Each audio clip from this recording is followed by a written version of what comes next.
Hello, guys.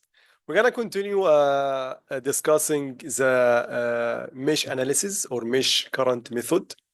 So last time we explored or we solved one example with no current sources, and we stated, and we see actually that if there is no current source, it is very direct method. It's very easy to apply. Also, adding a current source, either dependent or independent, in this video, we're gonna explore the independent current sources, will add some difficulty to the solution. Okay, as we discussed early, when we studied, the KVL, Kirchhoff voltage law, and we do meshes, and stuff like that.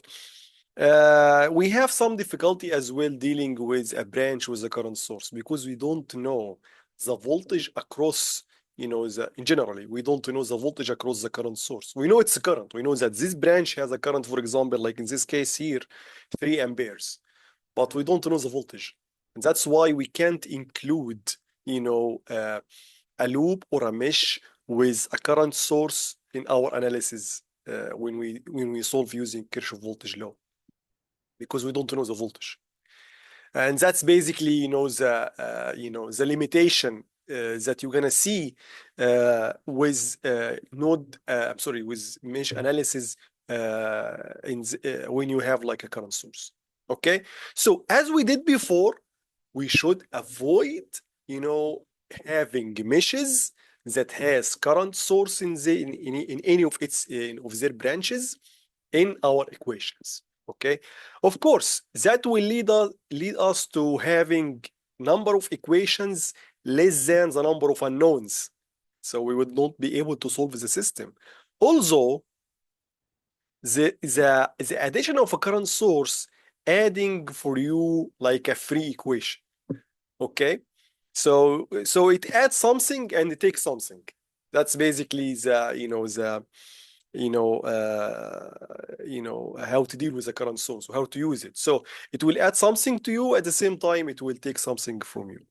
Okay, so let's see how to solve two examples in this video with current sources.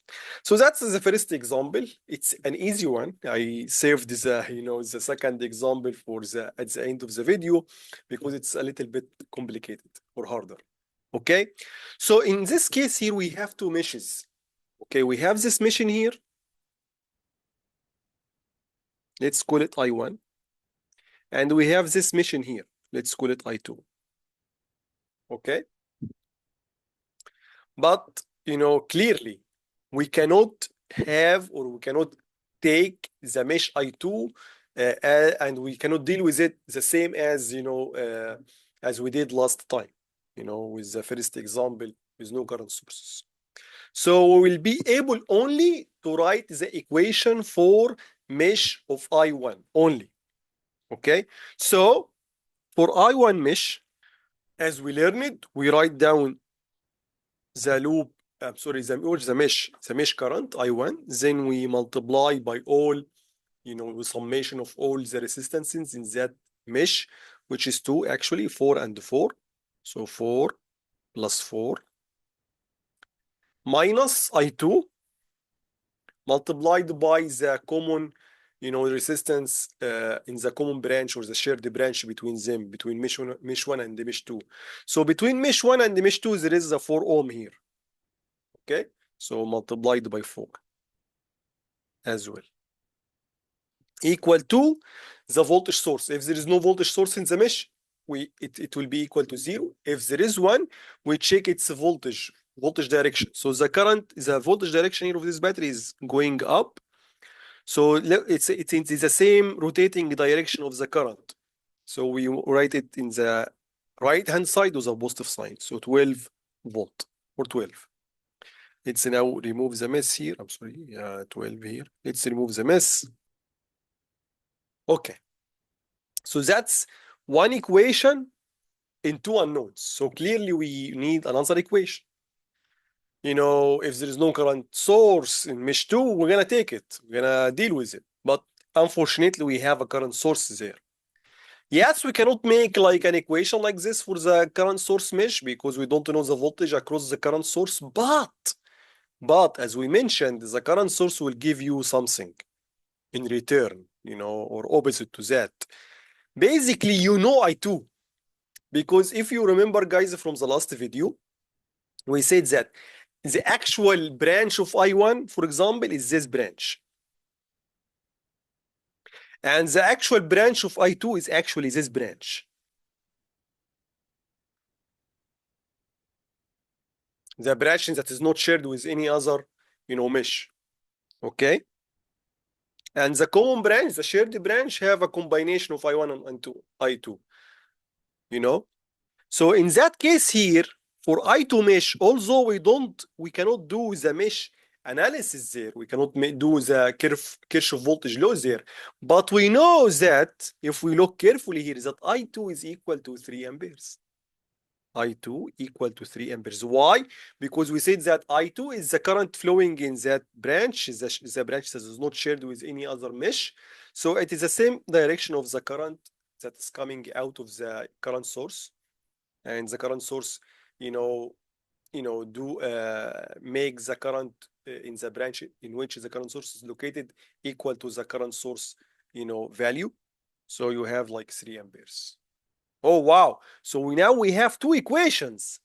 Because we know I2, we can just compensate in here, in equation 1. So going back to equation 1, we just remove I2 and put 3.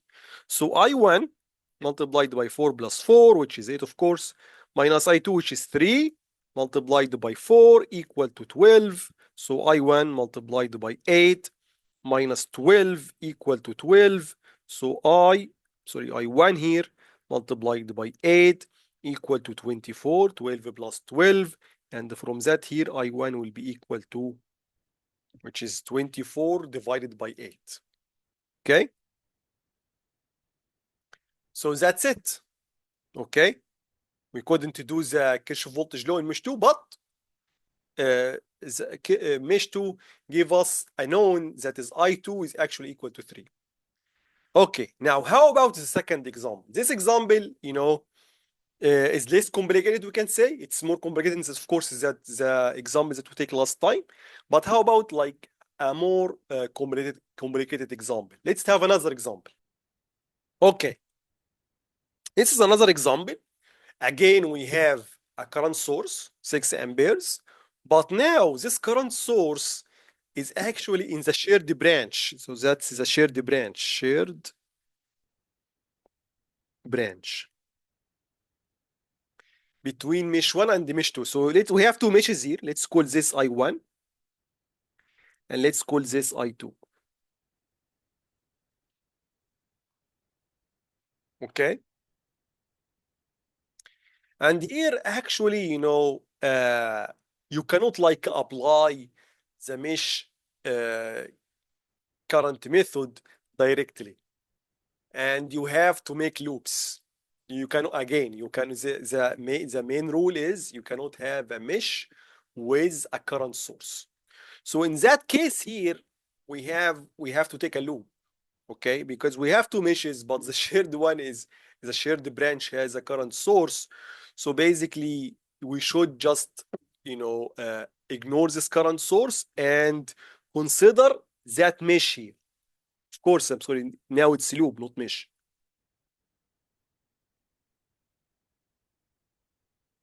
Okay?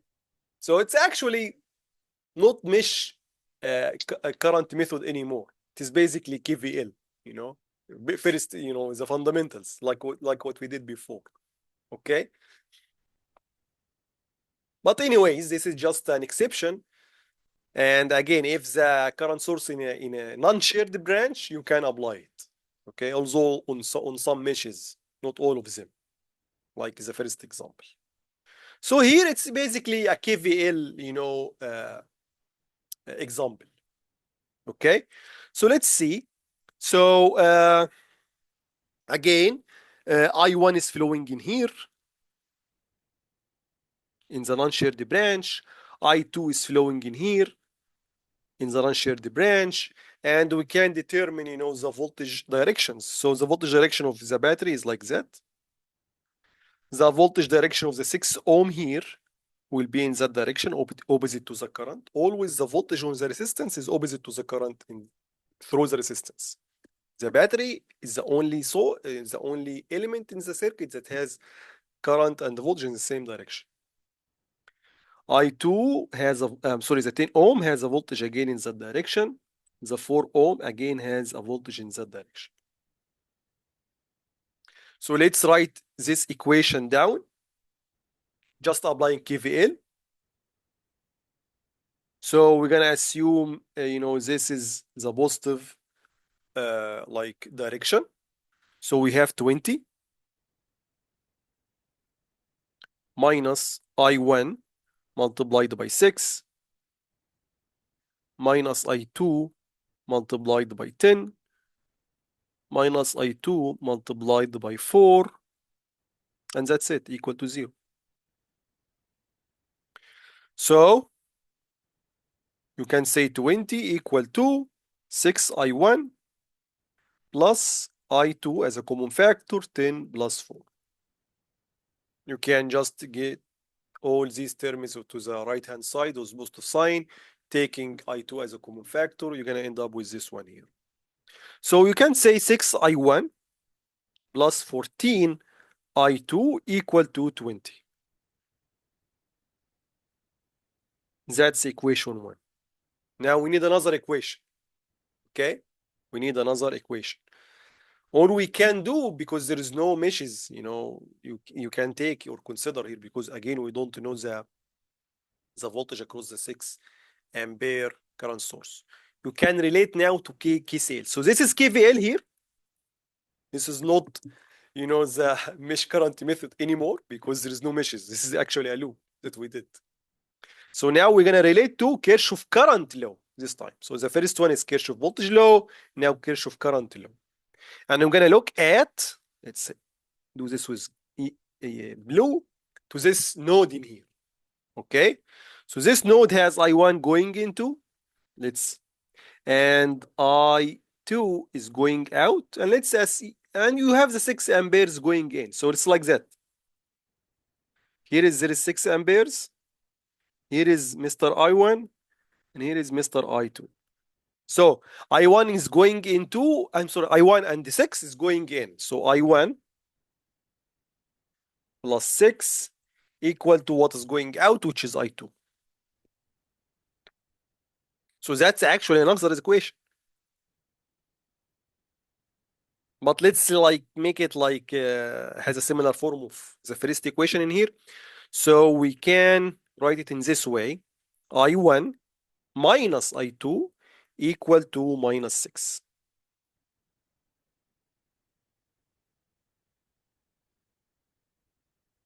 That's another equation. Okay? You can multiply both sides with 6. So, or minus 6. So minus 6 I1 plus 6 I2 equal to 36. This is number 2 actually. So we call this 2 dash, for example. So this is number 2. Now we have 2 equations. Let's write them down with yellow. 6I1 plus 14I2 equal to 20. And minus 6I1 plus 6I2 equal to 36. Okay, just add them together. Of course, this will cancel out. So 20I2 equal to 56. So based on that, let's calculate this very quick. We need 56 divided by 20. So I2 is 2.8 amperes. How about Mr. I1? Okay, just compensate here. So I1 plus 6 equal to 2.8. So I1 equal to 2.8 minus 6. Let's do that, minus 6 in here. So minus 3.2. So I1, based on that, I1 is equal to minus 3.2 amperes. That's basically, how to deal with, a circuit using mesh analysis if you have a current source. Okay, in this video we explored the two examples. The first one, the current source in a separate branch, in a non-shared branch, it's easy, you can still apply, the mesh analysis. But if the current source in a shared branch, then actually you will not be applying the mesh analysis in its pure form. You have to apply it like basically KVL. It's actually not a mesh analysis because it's not mesh anymore. Actually, we take a loop here. So it's basically KVL. So we go back, to our early fundamentals, that we learned at the beginning of the course of how to use like Ohm's law, Kirchhoff current law, and Kirchhoff voltage law. Okay, that's basically how to do this. Okay, guys, in the next video, we're gonna see how to do the mesh analysis if you have a dependent current source. So here we dealt with independent current source. It has a constant value. We know it, constant value. But in the next video, we're gonna see how to deal with dependent current source. Okay, thank you very much for watching. See you in another video. Bye.